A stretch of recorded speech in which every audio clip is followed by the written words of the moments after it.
বন্ধুরা, তোমরা সবাই কেমন আছো? আশা করি তোমরা খুব ভালো আছো, সুস্থ আছো আর আনন্দ আছো। তো এখন ঘড়িতে বেজে গেছে 2:30, দুপুর 2:30 বেজে গেছে। তো এখন থেকে আমি আমার ব্লগটা স্টার্ট করছি। তো আজকে হলো বুধবার আর দেখতেই পাচ্ছ রেডি হয়ে নিয়েছি। হঠাৎ করেই সিদ্ধান্ত হয়েছে একটা জায়গায় যাওয়ার। মানে সকাল 11টা অবধিও জানতাম না যে যেতে হবে সেখানটা। তো ওই জন্য ঝটপট 11টার পর ডিসিশন হয়েছে, হুট করে গাড়ি ঠিক হয়েছে আর হুট করেই বেরিয়ে যাচ্ছি। তো কোথায় যাচ্ছি সেটা এখন তোমাদেরকে বলবো না, পরে তোমাদেরকে বলবো। তো সাথে থাকো, অবশ্যই দেখতে পারবে যে কোথায় যাচ্ছি। গেটে তালা দেওয়া হচ্ছে এখন, আর এদিকে ছেলে হাঁটা শুরু করে দিয়েছে।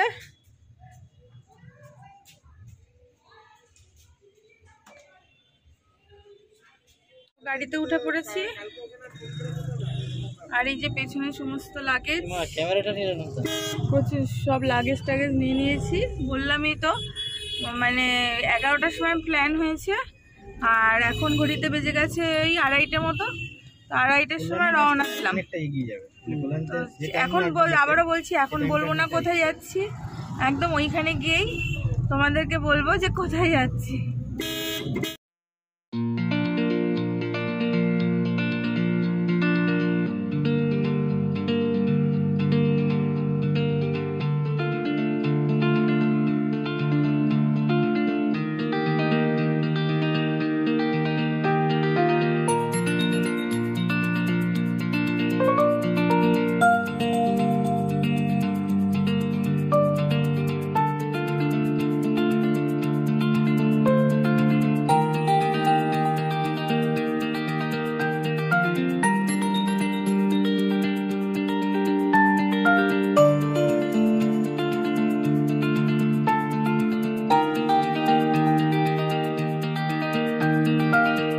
এসে পড়েছি কোলাঘাটে।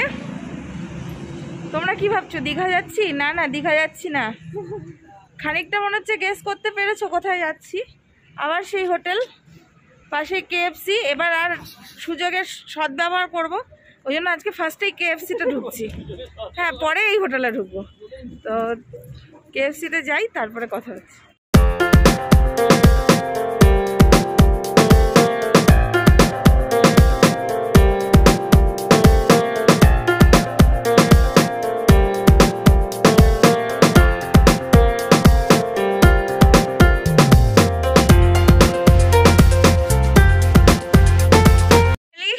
গট ইট, এই যে পেয়ে গেছি, এই যে KFC ফাইনালি পেয়েছি আজকে। আমি মানে কি বলে, একদম মানে প্রতিজ্ঞা করে এসেছিলাম যে আমি আজকে ঢুকবো, এখানেই ঢুকবো, কোথাও ঢুকবো না। তো আর তোমাদের সাসপেন্স আমি রাখবো না। তো আমরা যাচ্ছি হলো আমার শ্বশুরবাড়ি। তো শ্বশুরবাড়ি যাচ্ছি, আর শ্বশুরবাড়িতে হট করেই প্ল্যান হয়েছে। আর এই মাঝখানে কোলাঘাটে দাঁড়ালাম, দাঁড়িয়ে একটুখানি স্ন্যাক্স ট্যাক্স খাচ্ছি। আর ওইদিকে দিলীপ আনতে গেছে চা, একটু চাও খাবো। আর ছেলেকে কোল্ড ড্রিঙ্কস দেবো না, ওর জন্য মিয়ামোর থেকে কেক নিয়ে এসেছি, ওকে ওটাই খাওয়াবো। খাইয়ে দেন তারপরে বেরিয়ে যাব। বেশি দিনের জন্য যাচ্ছি না, আজকে যাচ্ছি, আবার কালকে ব্যাক করব। তো চলো একবারে ঘরে গিয়ে তোমাদের সঙ্গে দেখা হচ্ছে। তো এই যে সন্ধ্যের টিপ মানে ইয়েতে চাও নিয়ে এসছে হাজব্যান্ড, চাও খাচ্ছি, সব খাবো।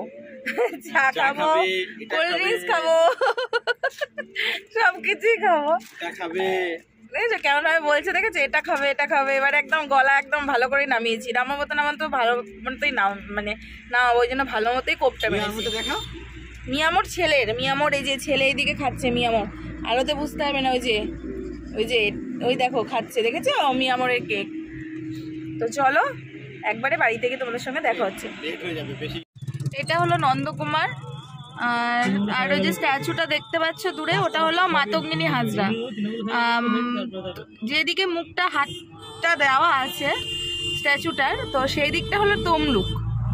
আমরা নিশ্চয়ই প্রত্যেকেই জানি, হিস্ট্রি যারা পড়েছি তারা প্রত্যেকেই জানি, হ্যাঁ, যে এটা কি নিয়ে মাতঙ্গিনী হাজরা এই আন্দোলনটা করেছিল, সেটা ডিটেলসে গেলাম না।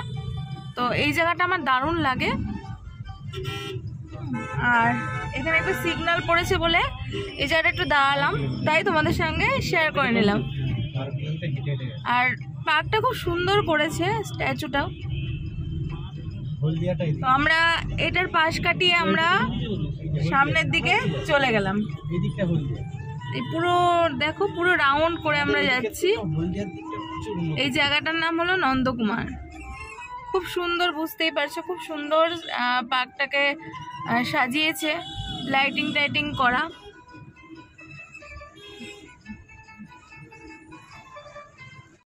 রাস্তা শেষ হওয়ার নাম নেই, চলছি তো চলছি। বাজকুল পেরিয়ে চলে এসেছি, এখনো গাড়িতে রয়েছি। শরীর আর দিচ্ছে না, ঘাড়ে প্রচন্ড যন্ত্রণা করছে। ছেলে ওইদিকে ঘুমিয়ে পড়েছে, আবার কখন পৌঁছাবো তাও বুঝতে পারছি না। স্পটলাইট জ্বালিয়ে তোমাদের সঙ্গে কথা বলছি। খুব টায়ার্ড হয়ে পড়েছি, খুব টাফ জার্নি হলো এটা আমাদের পক্ষে। এইরকম অনেক বছর আগে এসেছিলাম বাইকে করে, আবার ছেলেকে নিয়েই ফার্স্ট টাইম এইরকম জার্নিটা আবার করছি। তো চলো এখন দেখি এখনো কতটা পথ বাকি। আর যে রাস্তা দিয়ে এখন যাচ্ছি সেটা লক্ষ্মী পুজোর সময় যখন এসছিলাম এই রাস্তাটা পুরো জলে ডুবেছিল, তাই এই রাস্তা দিয়ে তখন আসতে পারিনি। তখন আমরা অনেকটা ঘুরে ঘুরে এসেছিলাম, কিন্তু এবারে অনেকটা শর্টকাটে চলে আসতে পারছি। হ্যাঁ, তো এখন ঘড়িতে প্রায় 7:30 বেজে গেছে, এখনো 1 ঘন্টার পথ। তো দেখা যাক ওখানে গিয়ে। আর এই জীবনের প্রথম শ্বশুরবাড়িতে আসছি চুড়িদার পরে, কোনোদিন এরকম আসেনি, সবসময় শাড়ি পরেই এসছি, এইবারই চুড়িদার পরে এসছি। রাত্রির হবে তো, রাত্রির হয়ে গেছে, কেউ দেখতে পারবে না, ওই জন্য মাথায় টুপি দিয়ে ঢুকে পড়বো ঘরে, ওই জন্য কোনো চাপ। এবারে চলে এসেছি। তো চলো, একদম বারবারই বলছি ঘরে গিয়ে কথা বলবো, কিন্তু মাঝে মাঝে মনে হচ্ছে না একটু কথা বলে নিয়ে নি। তো চলে এসেছি ফাইনালি বাড়িতে। দেখতেই পাচ্ছ, পেছনের ব্যাকগ্রাউন্ড দেখে বুঝতে পারছো কোথায় চলে এসেছি, শ্বশুর বাড়ি চলে এসেছি। আর এখন বসে পড়েছি মাটিতে লেপ নিয়ে মাদুরের মধ্যে। এই যে আমার বর, তার পাশে বাবা রয়েছে, দীপ রয়েছে, আর এদিকে সোমনাথদা রয়েছে, সবাই রয়েছি একসাথে। আর এদিকে মা আর বদ্দি খাবার বাড়ছে ছেলের, কারণ অনেকটাই রাত হয়ে গেছে। আর প্রচন্ড ঠান্ডা পড়েছে, গ্রাম বুঝতেই পারছো, প্রচন্ড ঠান্ডা। তো আজকে আর এই ব্লগটা বেশি বড় করবো না, যদি ভালো লাগে অবশ্যই লাইক কমেন্ট শেয়ার করে দেবে। তো চলো আজকের মতো টাটা।